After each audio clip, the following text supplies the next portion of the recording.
Hello, my name is Rose Riley, and I'm a member of the League of Women Voters of Washtenaw County. Welcome to our online candidate forum for the November 8th general election. The League is a nonpartisan, nonprofit organization that promotes voter education and participation, and we host candidate forums to help voters make informed choices.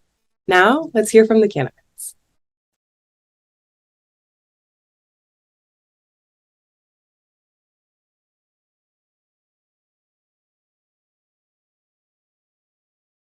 Good evening. My name is Dee DeShawn, and I will moderate the forum tonight. It's my honor to introduce one of the two candidates running in the November general election for the Washtenaw County Board of Commissioners, District 2, Democrat Crystal Lyte.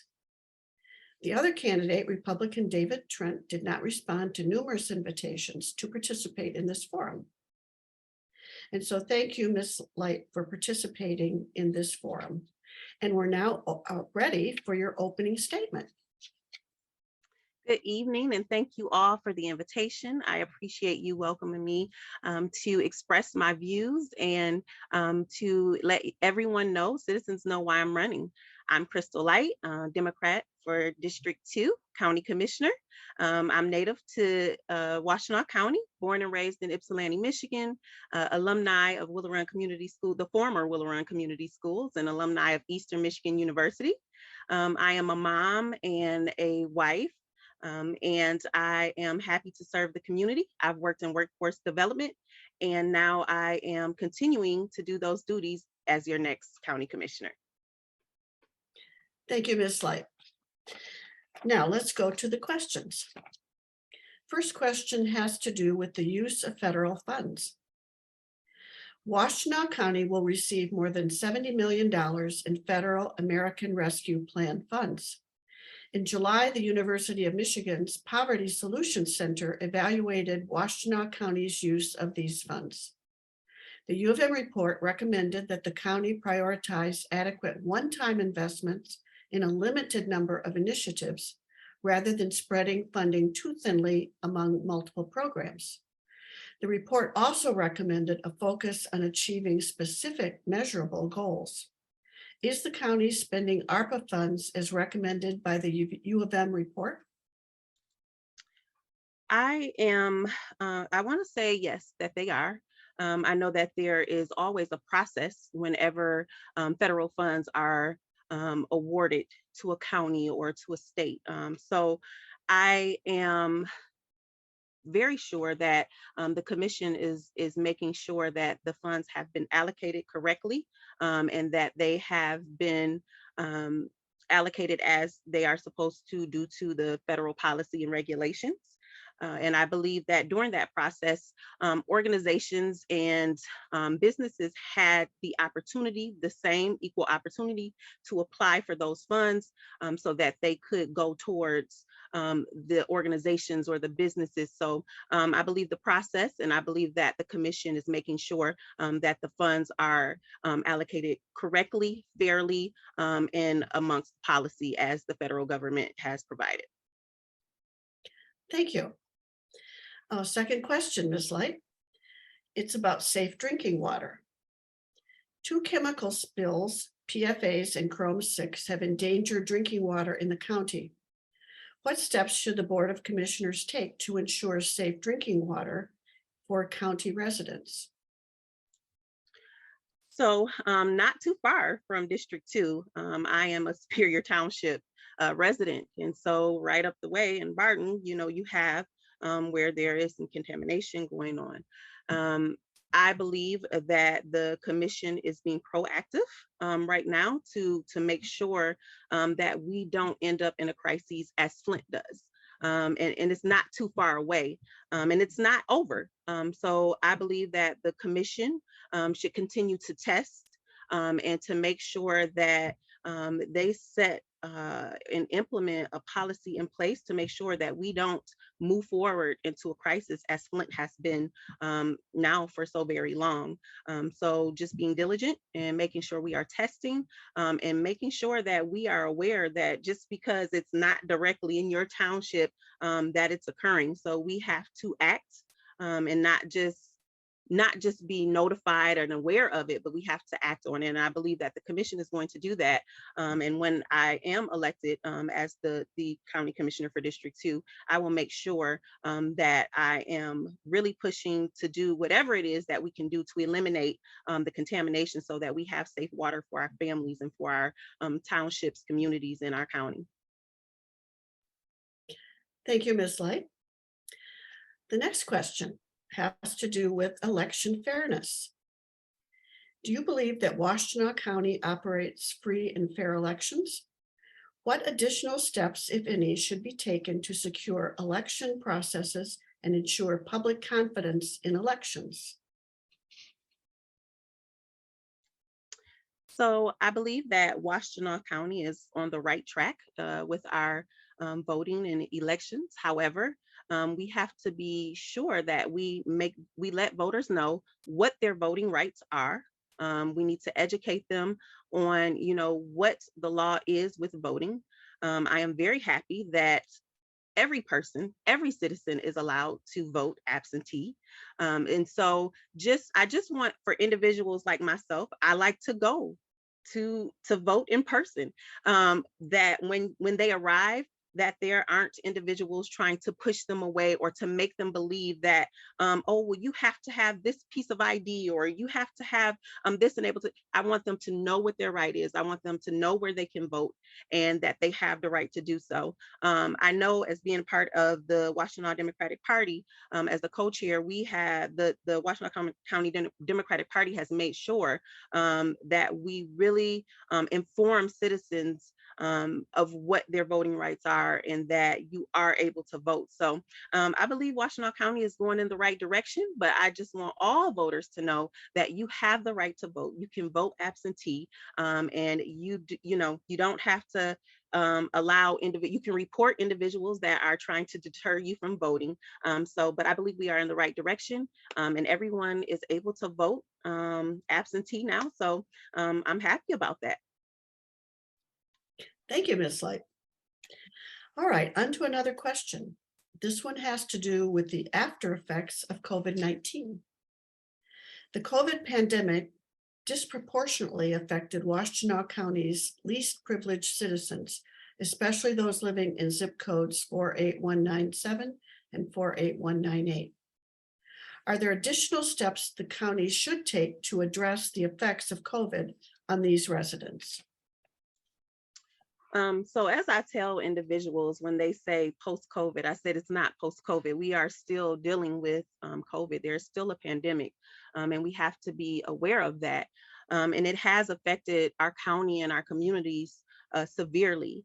However, as working in workforce development and when the pandemic came, I know that in the organization that I worked, we were sure to assist individuals with unemployment, with making sure that they receive resources that were available. And the organization that I worked in was in the 48197, 48198. And so it was a difficult time. However, I believe that the county made aware of all of the resources that were available, making sure individuals knew that employment opportunities were now available. However, citizens are afraid to go back to work. Some still are, but I believe that now that we're at a point where there's a slight handle on this crisis, that we are regaining the momentum of being employed. And even though the pandemic was something that was horrible, in a way, it kind of moved us in a direction where we could flourish and grow in workforce development with our families, as growing families and spending time. So I believe that even though the pandemic did hurt us severely, we are now moving forward with a different opportunities and availability just to our county. Thank you, Ms. Lyte. Another question. This one is about county worker pay. Recently, some Washtenaw County employees were on strike demanding higher wages. A 2020 compensation study for the county found that county worker pay lag 7 to 12% behind market wages. What should be done by the Board of Commissioners to address the issue, and how would you pay for it? Well, I would have to absolutely do the research to see if it is the responsibility of the commissioners that is able to make those changes. However, we can advocate and make sure that we express and that we take these issues to the legislative to let them know that our county workers are, they deserve and need the pay raise. However, everything is a process to everything. So we can't just say, we're going to make sure that our county workers receive these funds, but we have to make sure that it's something that won't deplete, because I'm not exactly sure where the funds will come from to pay for it. I just want to make sure that when I do become county commissioner, that I go through the process, that I find out, that I do the research, so that it's not just a one-time thing, and that it's going to revolve and to continue. I will be more than happy to find that out. I mean, because that's just like educators. They don't get paid enough. Educators should be our most highly paid employees or workers because of the work that they do. So I believe, yes, a raise is in order. However, we have to do the research and make sure that we get the raise so that we can keep the raise, and that it is the appropriate raise for them to have because it's deserved. Thank you, Ms. Lyte. And now for your last question. The topic is healthcare workers. Some county residents who are mentally or physically disabled qualify for in-home healthcare workers paid for by the Michigan Medicaid or Washtenaw County Community Mental Health. A study by public sector consultants reports that these home care workers earn less than $12.50 an hour. Industry groups estimate a current shortage of 36,000 home care workers in Michigan. Is there a role for county government in addressing the shortage? If so, what is that role and how should it be funded? So that's kind of like the last question. That is the county commission needs to receive the feedback. However, it would have to be research done on to, is that something that the commission is able to make those changes? I definitely would like for our healthcare workers to be given that increase, because they do the hard work. They do the work that a lot of individuals can't do. There's just some people that aren't able to do that work, not because they're not sensitive to others' healthcare needs, but they're just not able to.